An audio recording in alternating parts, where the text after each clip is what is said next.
Kung gusto mo ng legit na chika, eto na yun! Chika! Walang filter, walang edit, Chika! hindi ito fake, hindi ito late. Chika ni Sisa! Lahat ng ganap sa showbiz pag-uusapan natin dito. May nag-break, may nagkabalikan. Tara at pag-usapan. Kung ano man ang chika, alam na ni Sisa. Ito ang Chika ni Sisa. Chika! Ni Sisa!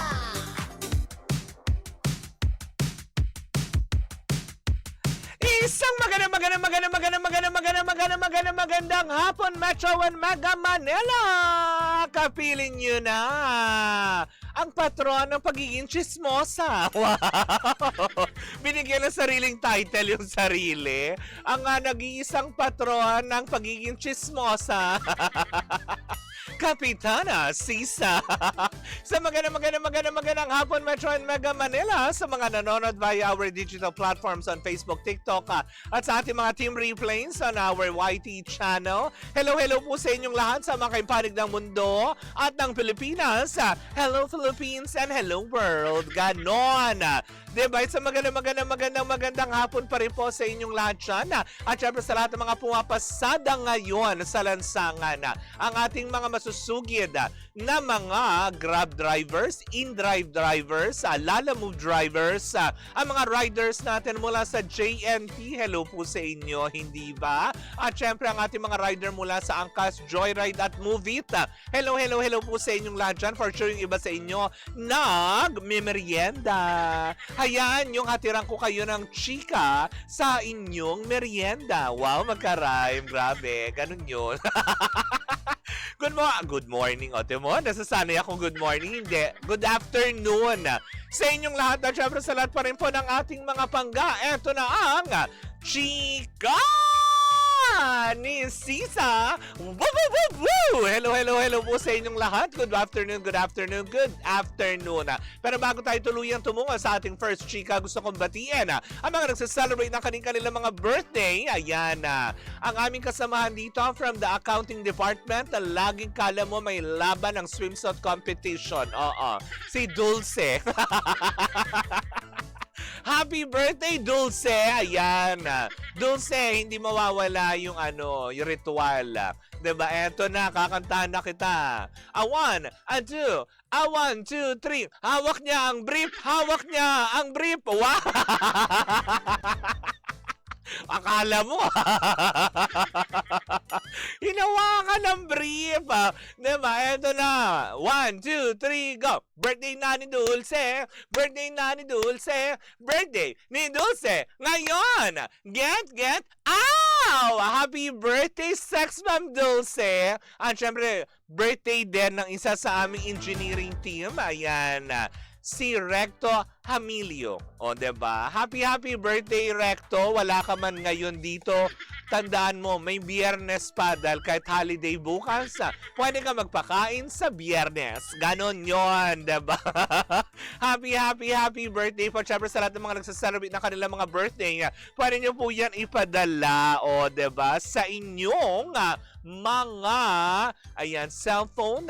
Kung kayo ay nakafollow na sa amin sa Energy FM, idut-dut nyo na yan ngayon dahil naka-live tayo. Kung meron kayong mga gustong ipabate, hindi ba? At syempre, kung gusto nyo rin po magpadala ng inyong mga mensahe para maramdaman namin kung saan kayong panig ng Metro and Mega Manila, bukas ang ating text line 0945-367-8792. Dapat nakasave na yan sa inyong mga phone book.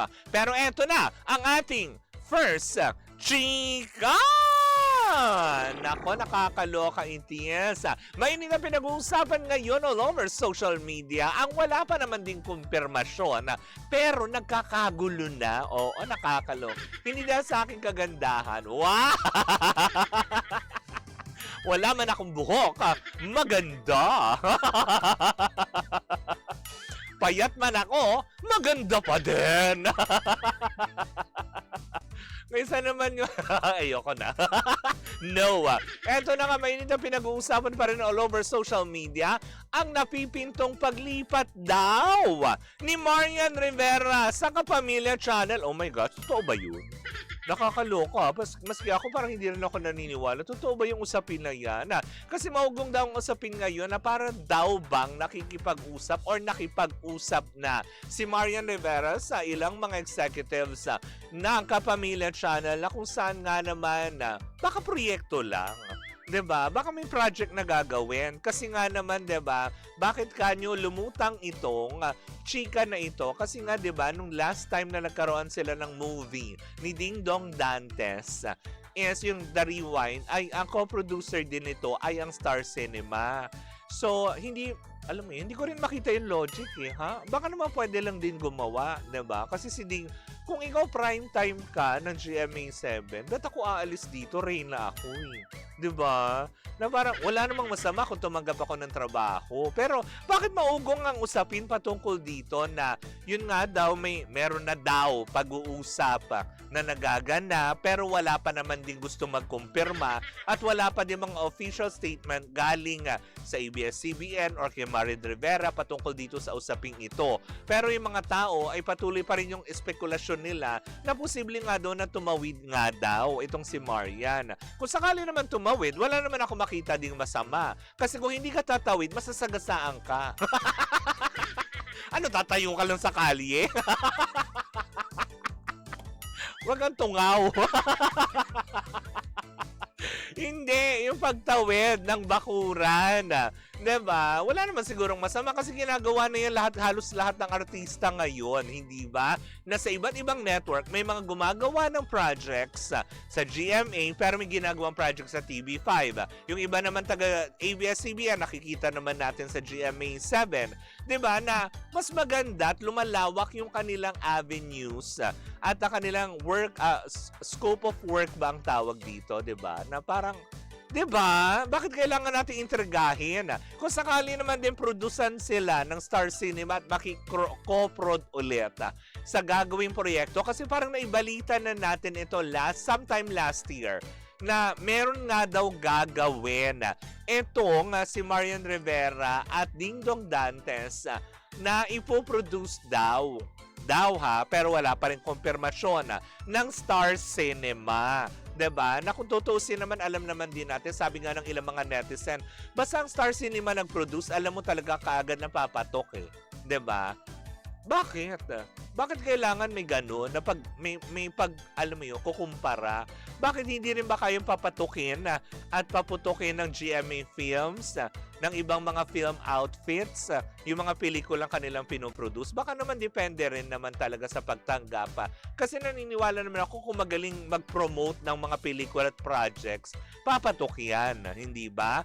Ang alam mo nakakapanghinayang lang talaga ngayon, yung pelikula nila Carlo Aquino tsaka ni Bella Padilla, 'di ba? Na parang marami pa naman din tao nanonood. Kaya lang parang hindi mo naramdaman kasi yung parang promotion ng pelikula. Parang hindi natin masyadong naramdaman na, uy, may pelikula pala. Kung hindi ka pupunta sa mga movie houses, hindi mo malalaman. Kung ikaw ay isang busy tao na everyday na wala kang time tumingin sa cellphone para Facebook, may ganyan. On digital, oo, maingay. Yung tungkol dun sa special memory. Pero, 'di ba, kumbaga parang marketing-wise, parang medyo kulang. 'Di ba? Sayang lang kasi nang hinayang ako kasi napanood ko siya. It's a good film actually, 'di ba? Na sabi ko nga, congratulations to Derek Sineneng eh. Kasi talagang grabe, ang galing talaga nung pagkakagawa. Doon lang ako nang hinayang sa point. Pero kung sakali naman din, totoo nga itong chika na ito, na gagawa, hindi naman siguro lilipat, 'di ba? Gaya nung pinalalabas nung iba na lilipat Marian Rivera. 'Di ba? Ilang taong ka nang nananahimik dyan sa GMA7. Siguro naman kahit sabihin mong wala masyadong project tayo napapanood kay Marian, 'di ba? Is hindi naman siya pinababayaan ng GMA7. Parang pag-aalaga nila kay Heart Evangelista. 'Di ba? Yung mga ganyan. Kaya siguro lang may gagawing project. Hindi naman talaga totally lilipat. Kasi wala nang network war eh. Sabi nga, 'di ba, ng GMA 'yon. No more network war. Ewan ko na lang, 'di ba? Kung totoo nga talagang meron din silang gagawing project kasi may chismis tayo na sagap na ang TV5 at ang GMA7 para magko-collab yata sila ng proyekto, hindi ba? Kaya nga naman, antayin na lang natin at wag tayo masyadong ma-excite sa lipat-lipat na yan. Abangan na lang natin kung ano yung proyekto na nakaabang para sa kanila na inihanda ng Star Cinema kung totoo man na merong ganon na project, hindi ba? Let's be happy for them na may trabaho sila. Tsaka Marian Rivera na yan. Diba? Isang Diyosa yan na ating titingalain. Maski ako talaga, diba? Isa ako sa fan. O, diba? One of the fan ni Marian Rivera, diba? Anyways, naku mga pangga, yan po muna ang ating unang chika sa ating first gapa para sa programang Chika ni Sisa. Sa ating pagbabalik, isang umatigmong chikahan na naman ang daladala na nag-iisang bakla. Oo, sa kahapunan. Kahapunan na kasabay ng inyong merienda. Well, in the meantime mga pangga, habang ini-enjoy ninyo ang pagkain ng hopya at pagsipsip, pagsipsip ng soft drinks sa mga straw ng inyong mga botelya at plastic man. Well, tuloy-tuloy po muna ulit ang ating tugtugan. Dito po lamang yan sa number 106.7 Energy FM. Pangga, wag mong sabihin radyo, sabihin mo energy.